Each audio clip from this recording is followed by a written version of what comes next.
Assalamu alaikum dear students. I hope you will be fine and enjoy the life with good health.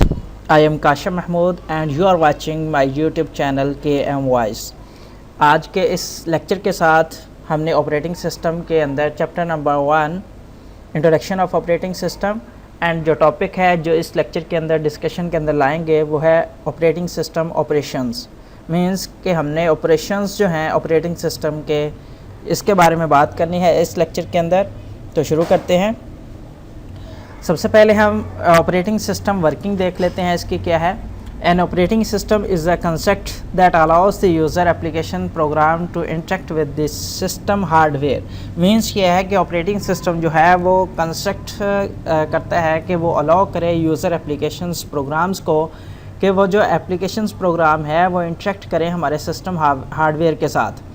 Operating system by itself does not provide any function. Operating system बाज़ाते ख़ुद जो है वो किसी किस्म का function जो है वो प्रोवाइड नहीं करता, लेकिन ये प्रोवाइड करता है एटमॉस्फेयर जो डिफरेंट किस्म के एप्लीकेशंस और प्रोग्राम्स जो हैं वो यूज़फुली वर्क कर सकें।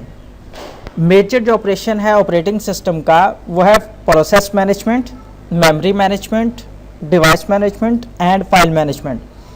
ये मेजर ऑपरेशंस हैं ऑपरेटिंग सिस्टम के। इनको डिटेल से हमने वन बाय वन देखना है। सबसे पहले हम प्रोसेस मैनेजमेंट, उसके बाद memory management, then device management और उसके बाद फाइल मैनेजमेंट के बारे में बात करने वाले हैं।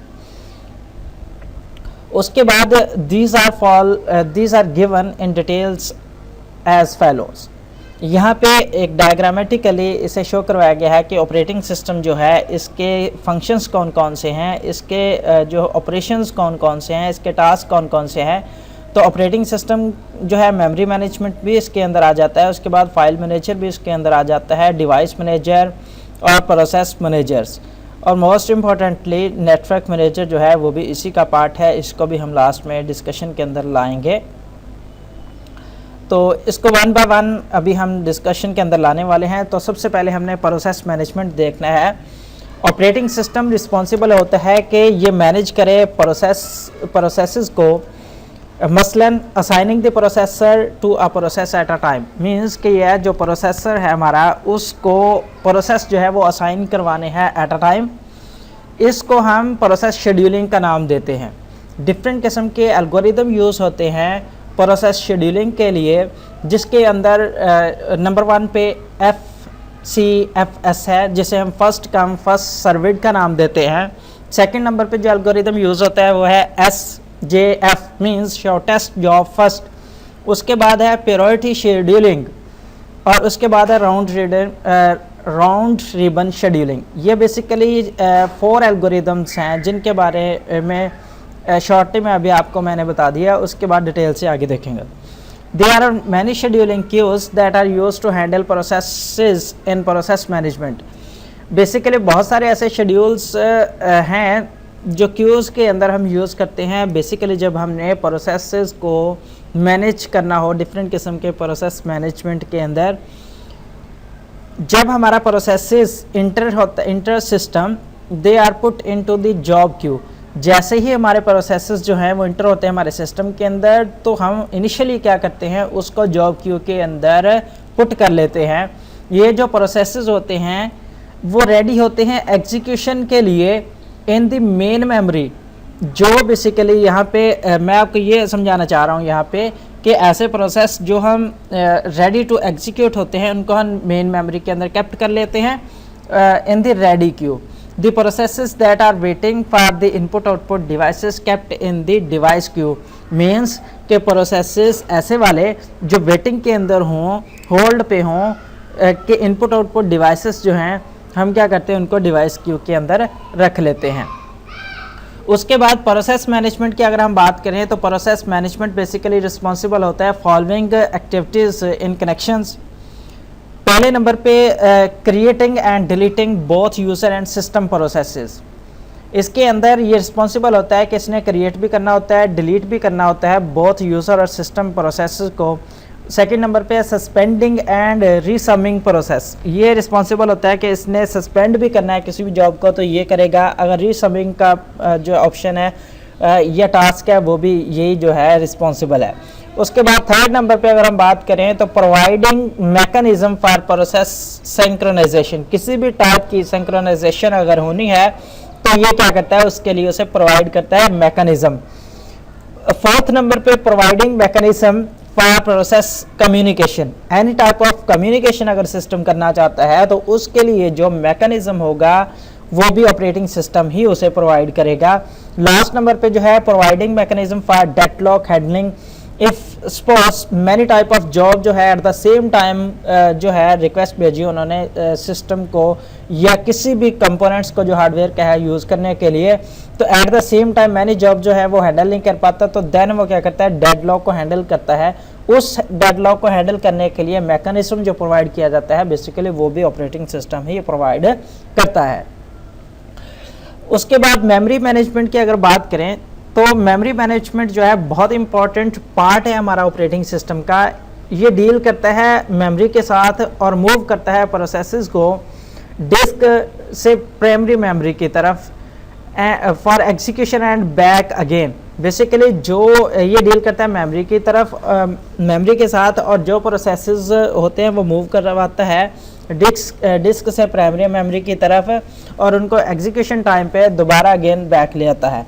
The activities performed by the operating system for memory management are, basically जो एक्टिविटीज़ हैं परफॉर्म होती हैं ऑपरेटिंग सिस्टम की तरफ से मेमोरी मैनेजमेंट के लिए, ये गिवन है हमारे पास, वन बाय वन देख लेते हैं। पहले नंबर पे ऑपरेटिंग सिस्टम असाइन करता है मेमोरी, जो प्रोसेसेस होते हैं रिक्वायर्ड उनके लिए जो मेमोरी होती है उनको असाइन कर देता है। This can be done using best fit, ये इस पॉइंट ऑफ व्यू से देता है जो प्लेस फिट हो उसके लिए, उससे वो क्या करता है, असाइन कर देता है, एलोकेट कर देता है। First fit and worst fit algorithm, इसके लिए दो जो बेसिकली यूज़ करता है एल्गोरिदम फर्स्ट फिट है और वर्स्ट फिट एल्गोरिदम यूज़ करता है। सेकेंड नंबर पे all the memories is tracked bye the operating system, सारी के सारी जो मेमोरी होती हैं वो ट्रैक्ड होती हैं ऑपरेटिंग सिस्टम के थ्रू, और इसके अंदर notes that memory parts are in use by the process and which are empty, इसके अंदर भी कुछ जो प्रोसेस होते हैं वो पार्ट्स वो भी यूज़ हो रहे होते हैं और कुछ जो होते हैं वो एम्प्टी होते हैं। इसके अंदर मीन्स कुछ जो होते हैं हमारे पार्ट्स मेमोरी के वो इन यूज़ होते हैं और कुछ एम्प्टी पड़े रहते हैं।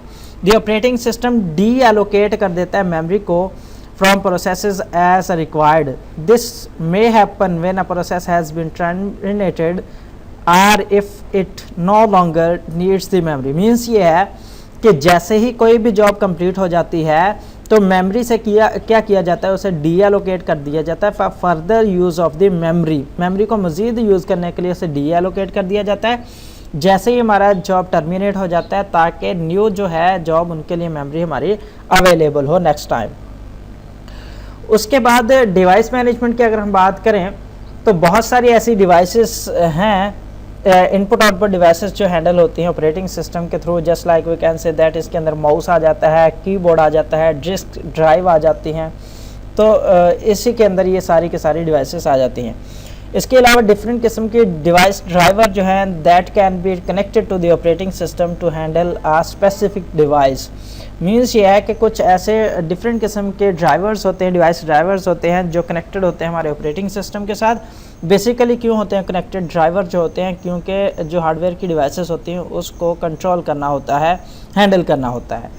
ये जो डिवाइस कंट्रोलर होता है वो बेसिकली इंटरफेस होता है हमारे between the device and device drivers के दरमियान, मतलब कि जो हमारी डिवाइस पड़ी हुई है, जो डिवाइस ड्राइवर है तो वो इंटरफेस प्रोवाइड करता है कि किस तरह से इंटरफेस प्रोवाइड करेगा और वो मज़ीद जो है वर्किंग के अंदर आएगा।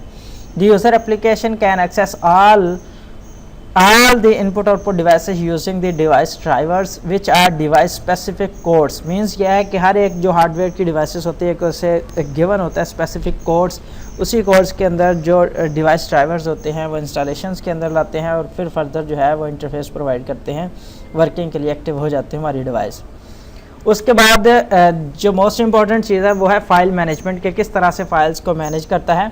फाइल्स जो होती हैं वो बेसिकली यूज़ होती हैं uniform view of data storage by the operating system.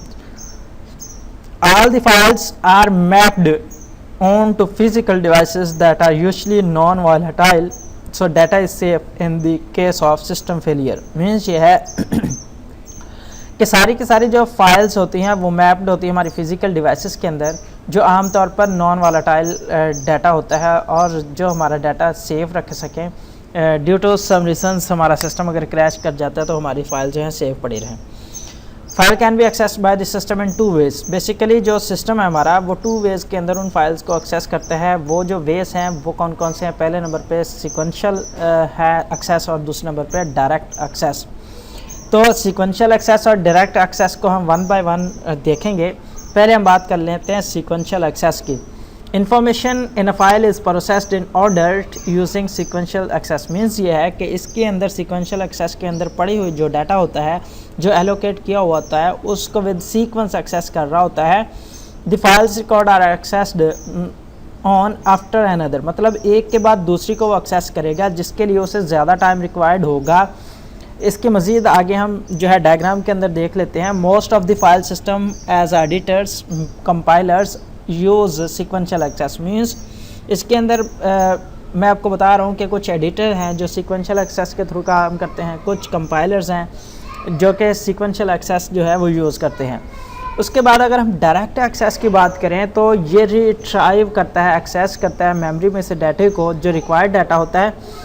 File जो होती हैं वो एक्सेस हो सकती हैं रैंडमली इसके अंदर, और रीड और राइट का जो ऑपरेशंस है वो रैंडमली कंप्लीट कर लेता है। इसके अंदर शॉर्टली जॉब को या डाटा को एक्सेस किया जा सकता है। The direct access model is based on the disk model of a file, since it allows random access. मज़ीद इसे डायग्राम के थ्रू देख लेते हैं। File access time with algorithm, या डायग्राम के थ्रू देख लेते हैं। ये हमारे पास है सीक्वेंशियल एक्सेस। सपोज़ ये मेमोरी के अंदर डाटा पड़ा हुआ है, फाइल्स पड़ी हुई हैं, तो सपोज़ हमने ये वाला जो n हमारे पास डाटा मेमोरी में पड़ा हुआ है इसको एक्सेस करना है। तो हम बात कर रहे हैं, रिमेंबर कि सीक्वेंशियल एक्सेस की बात कर रहे हैं। मींस ये एक सेल को एक्सेस करने के लिए 5 सेकंड ले रहा है। तो ड्यू टू सम रीजंस ये जो है सीक्वेंशियली एक्सेस कर रहा होता है, रैंडमली नहीं कर पाता। इसलिए अगर इसने n को एक्सेस करना है तो अगर एक सेल को 5 सेकंड ले रहा है एक्सेस करने के लिए, तो ये 5th नंबर पे पड़ा हुआ है, तो इसके लिए 20 सेकंड लेगा। n इक्वल टू 20 सेकंड इसे एक्सेस करने के लिए सपोज ये ले रहा है, या 25 आप कह लें, सॉरी यहाँ पे 25 सेकंड लेगा यहाँ पे। ऑन द अदर साइड अगर हम बात करें, यह है डायरेक्ट एक्सेस। डायरेक्ट एक्सेस की अगर हम बात करें तो यहाँ पे ये रैंडमली एक्सेस कर लेता है, उसे ज़रूरत नहीं पड़ती प्रीवियस रिकॉर्ड को रीड करने की, राइट करने की, तो वो डायरेक्टली अप्रोच करता है उस रिक्वायर्ड डाटे को जो उसका डिज़ायर्ड डाटा होता है n। तो यहाँ पे देखें ये सपोज 5 सेकंड ले रहा था एक सेल को एक्सेस करने के लिए, तो यहाँ पे n जो रिक्वायर्ड डाटा है 5 सेकंड में एक्सेस कर रहा है, यहाँ 25 सेकंड के अंदर जो है वो एक्सेस कर रहा है। तो ये बेसिकली इसके अंदर डिफरेंस है, फ़ायदा है डायरेक्ट एक्सेस का। उसके बाद है नेटवर्क मैनेजर की अगर हम बात करें तो नेटवर्क मैनेजर भी मैनेज करता है relationship between the operating system and the network. Means के जो हमारा नेटवर्क और ऑपरेटिंग सिस्टम के दौरान रिलेशनशिप होता है उसको ये मैनेज करता है। दैट इज़ कनेक्टेड टू, जो इसके साथ कनेक्टेड होता है। इसका मतलब ये है कि यूज़र किस तरह, user can be unaware of the issues. User basically बाज़ औक़ात अनअवेयर होता है जो इश्यूज़ होते हैं, लाइक कनेक्टिविटी की हम बात कर लें या नेटवर्क स्पीड की बात कर लें, तो यूज़र को इसके बारे में ज़्यादा होना नहीं होती, ज़्यादा इन्फॉर्मेशन नहीं होती। तो ये नेटवर्क मैनेजर जो है इस तरह के प्रॉब्लम्स को या इश्यूज़ को क्या करता है, हैंडल कर लेता है। Any question? Thanks for watching this video. अल्लाह हाफिज़।